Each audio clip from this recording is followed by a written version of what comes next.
Hello बच्चों। हमारा प्रश्न दिया हुआ है, निम्न यौगिक के लिए क्षारीय तीव्रता का सही बढ़ता हुआ क्रम क्या है। NH पहला एनिलीन दिया हुआ है, दूसरा एनिलीन के साथ NO2 ग्रुप है, तीसरा एनिलीन के साथ CH3 ग्रुप प्रेजेंट है। चार ऑप्शन है, A B C तथा D। समझाना है कि कौन सबसे अधिक क्षारीय है और सबसे कम क्षारीय है। चलिए समझते हैं इस प्रश्न को। अगर बात की जाए मुख्य अवधारणा की, तो मुख्य अवधारणा में हमें यह समझना होगा कि ये जो क्षारीयता है ये कैसे अपने आप को बदलता है। तो क्षारीयता जो होता है सीधा समानुपाती होता है प्लस एम प्रभाव तथा प्लस आई प्रभाव के, और व्युत्क्रमानुपाती होता है, क्षारीयता जो होता है व्युत्क्रमानुपाती होता है माइनस एम प्रभाव और माइनस आई प्रभाव के।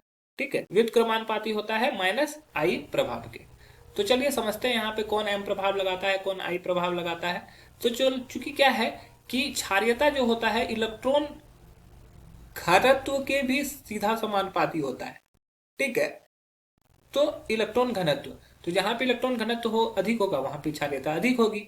ठीक है, तो क्या है कि जो इलेक्ट्रॉन दाता समूह होता है, इलेक्ट्रॉन दाता समूह वो क्या होता है, इलेक्ट्रॉन घनत्व को बढ़ाता है। इलेक्ट्रॉन दाता समूह इलेक्ट्रॉन घनत्व को बढ़ाता है, जबकि इलेक्ट्रॉन ग्राही समूह, इलेक्ट्रॉन ग्राही समूह इलेक्ट्रॉन घनत्व को घटाता है। ठीक है, तो अब देखते हैं पहला ऑप्शन में यहाँ NH2 जुड़ा हुआ है। ठीक है, दूसरा ऑप्शन में Na2 जुड़ा होता है जो कि इलेक्ट्रॉन ग्राही समूह होता है, इलेक्ट्रॉन ग्राही समूह। तो ये क्या करेगा, इलेक्ट्रॉन के घनत्व को घटाएगा। और ये CH3 क्या होता है, प्लस आई प्रभाव बनाता है, और ये इलेक्ट्रॉन दाता समूह भी है, इलेक्ट्रॉन दाता समूह। तो इलेक्ट्रॉन दाता समूह क्या होगा, ये सबसे अधिक क्षारीय होगा। ठीक है, सबसे अधिक क्षारीय होगा 3 नंबर, क्योंकि यहाँ पर इलेक्ट्रॉन दाता समूह जुड़ा हुआ है, प्लस आई प्रभाव दिखा रहा है। तो 3 का क्षारीयता सबसे अधिक होगा, जबकि 2 का क्षारीयता सबसे कम होगा, क्योंकि इसमें इलेक्ट्रॉन ग्राही समूह है, तो ये इलेक्ट्रॉन के घनत्व को कम कर देगा। तो सबसे कम हो गया हमारा 2, सबसे अधिक हो गया हमारा 3, और बीच में हमारा 1 होगा, क्योंकि एनिलीन जो होता है, एनिलीन में ये जो ये है लोन पेयर है, इसके वजह से इस पे क्षारीयता आएगा। लेकिन चूंकि अनुनाद संरचना यहाँ पे प्रेजेंट है, तो ये क्षारीयता थोड़ा कम होगा।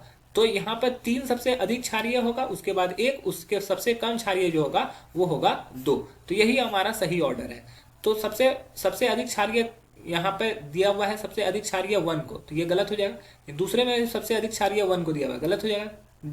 तीसरे में सबसे अधिक क्षारीय 2 को दिया हुआ है, गलत हो जाएगा। और चौथे में दिया हुआ 3 सबसे अधिक क्षारीय है, उसके बाद 1 उससे कम और 2 सबसे कम। तो ऑप्शन डी हमारा सही है।